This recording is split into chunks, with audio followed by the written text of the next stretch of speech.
Saya Paulina Nirmaisita Pusparani, nomor induk 20674, akan menjawab evaluasi tengah semester mata kuliah bimbingan konseling.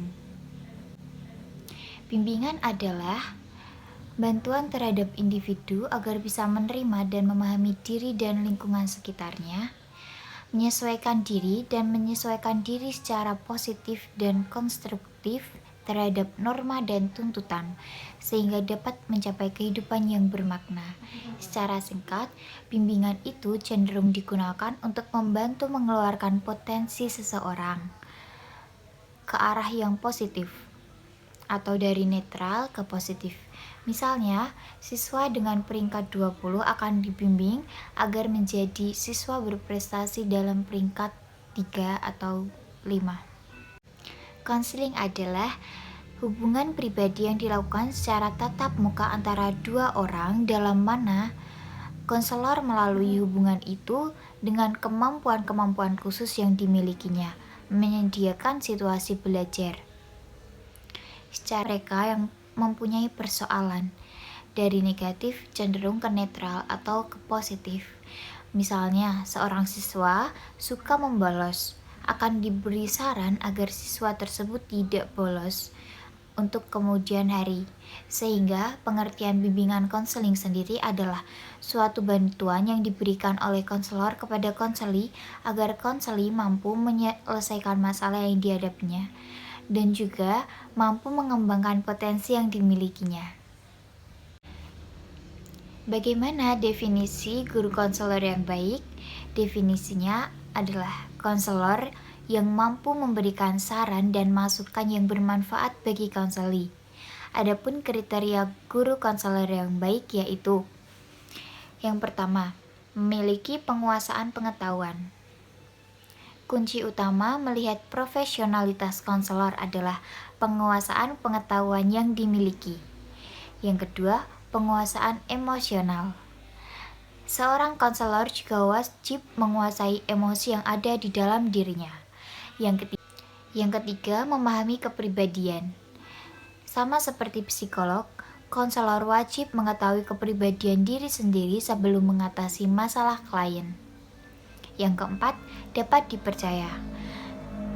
Senyatanya, konselor profesional dapat dipercaya semua pihak yang memerlukan dirinya.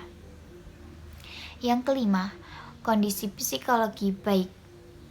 Hal utama yang wajib dimiliki konselor adalah kondisi psikologi yang sehat dibandingkan klien. Setiap orang mampu menjadi seorang konselor, namun apa saja indikator menjadi seorang konselor yang baik dan profesional? Antara lain, adanya interaksi dua arah, artinya saling terbuka dan saling mendengarkan. Berikut adalah praktek bimbingan konseling. Saya sebagai guru konselor dan adik saya sebagai konseli. Gambaran singkatnya, permasalahan konseli. Cinta adalah seorang siswa. Ia mengalami permasalahan kurang percaya diri ketika tampil di depan kelas. Cinta selalu merasa gemetar dan gugup ketika ia berbicara di depan kelas. Karena bingung bagaimana cara mengatasi permasalahan yang ia hadapi dan ia rasakan itu, maka Cinta datang ke konselor, saya sebagai konselor, untuk membantu memecahkan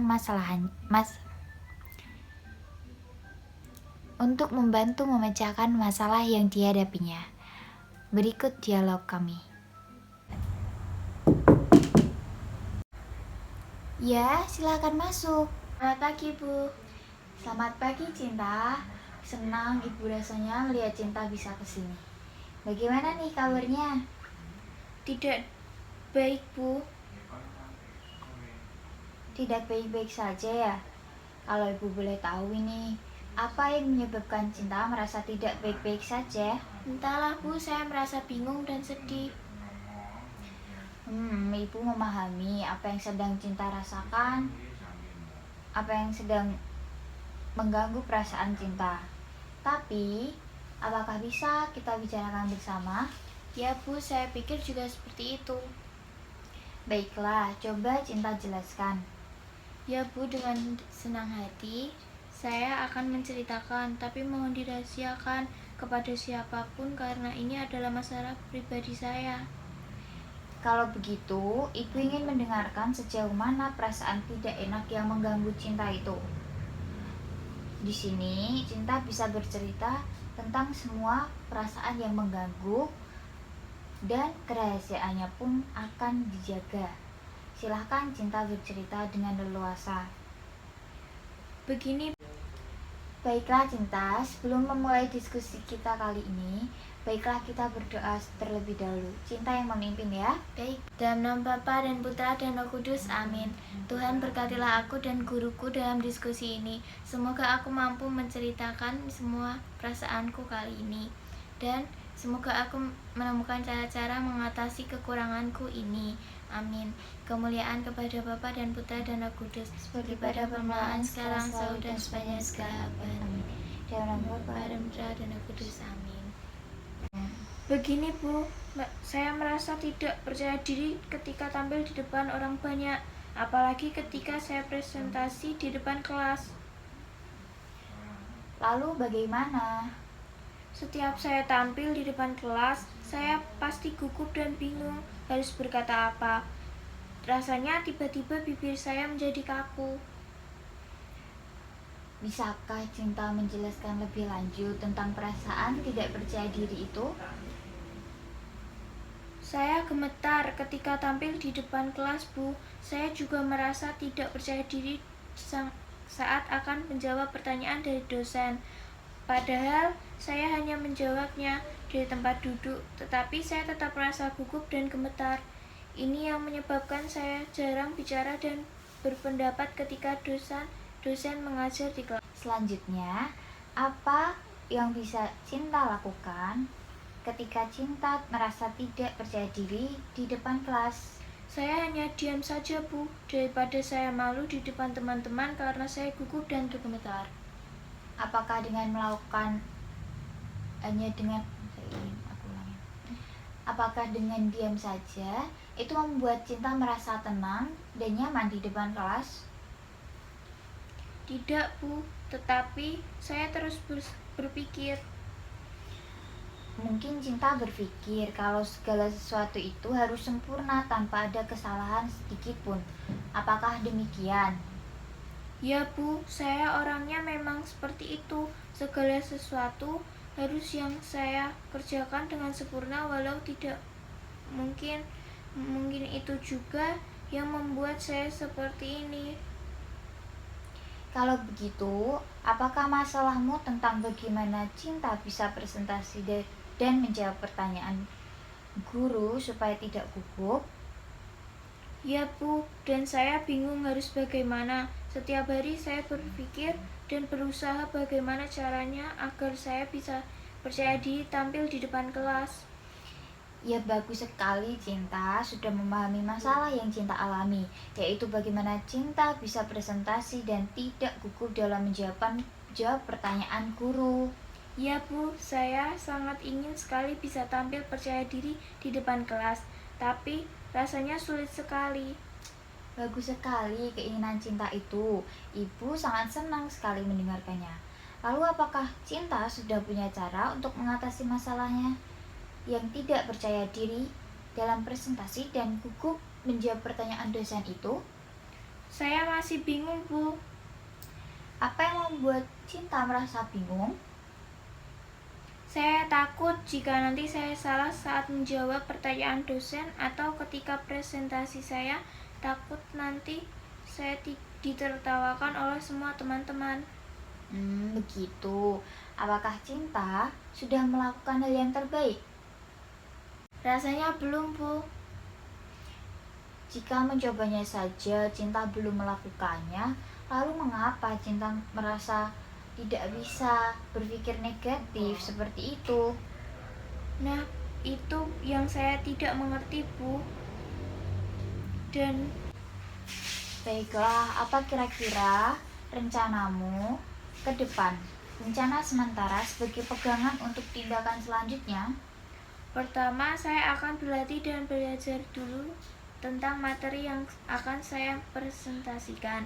Kedua, saya akan berpenampilan rapi sehingga saya akan merasa lebih percaya diri. Dan yang ketiga, saya akan berdoa dulu sebelum tampil agar saya merasa lebih tenang. Saya rasa itu yang akan saya lakukan, Bu. Bagus Cinta, sudah tahu apa yang harus Cinta lakukan. Sebelum pembicaraan ini kita tutup, bagaimana perasaan Cinta setelah kita berdiskusi atau apakah kesimpulannya? Saya merasa lega dan lebih tenang setelah melakukan konseling. Kecemasan dan ketakutan yang saya alami mulai menurun dan juga saya tahu langkah-langkah apa yang harus saya lakukan untuk mengatasi rasa tidak percaya diri ini. Setelah melakukan konseling sekitar 20 menit, jadi kesimpulannya adalah: pertama, Cinta akan berlatih dengan belajar dulu tentang materi yang akan Cinta presentasikan. Yang kedua, Cinta akan berpenampilan lebih rapi sehingga Cinta akan merasa lebih percaya diri. Dan yang ketiga, Cinta akan berdoa dulu sebelum presentasi. Apakah Cinta yakin akan melakukan itu? Ya Bu, saya yakin. Apakah masih ada yang ingin disampaikan Cinta? Tidak Bu, saya pikir cukup. Bagaimana kalau kita tutup diskusi kita ini dengan berdoa? Baik Bu. Dalam nama Bapa, Putra, dan Roh Kudus. Amin. Tuhan, terima kasih saya bisa mengutarakan perasaan saya kepada guru dan sudah menemukan cara untuk mengatasi kekurangan saya. Ya Tuhan, semoga saya bisa melaksanakan rencana saya selanjutnya. Amin. Kemuliaan kepada Bapa dan Putra dan Roh Kudus, Seperti pada permulaan, sekarang, selalu, dan sepanjang segala abad. Amin. Dalam nama Bapa, Putra, dan Roh Kudus. Amin. Baiklah, silahkan Cinta kembali ke aktivitas selanjutnya. Ya Bu, terima kasih. Ya, sama-sama. Tujuan konselor adalah mampu membantu klien menyelesaikan masalahnya sendiri dengan 4 cara, yaitu mengenali dan meredakan perasaan klien yang negatif, membantu klien memahami diri sendiri dan mengenali situasi masalah yang dialaminya, membantu klien mampu menemukan dan mengambil keputusan yang tepat, membantu klien mampu menemukan rencana-rencana dan keputusan yang tepat untuk dilaksanakan kemudian hari. Dan yang terakhir, mampu membantu klien untuk keberhasilan melaksanakan rencana-rencananya. Dari 4 cara yang mampu memudahkan klien menyelesaikan masalahnya telah saya tunjukkan dari dialog yang telah saya lakukan, mulai dari mengenali masalah, meredakan masalah, memahami diri sendiri, kemudian mencari cara-cara dan mengambil keputusan untuk dilaksanakan, dan mendukung klien untuk melaksanakan keputusannya. Sekian dan terima kasih.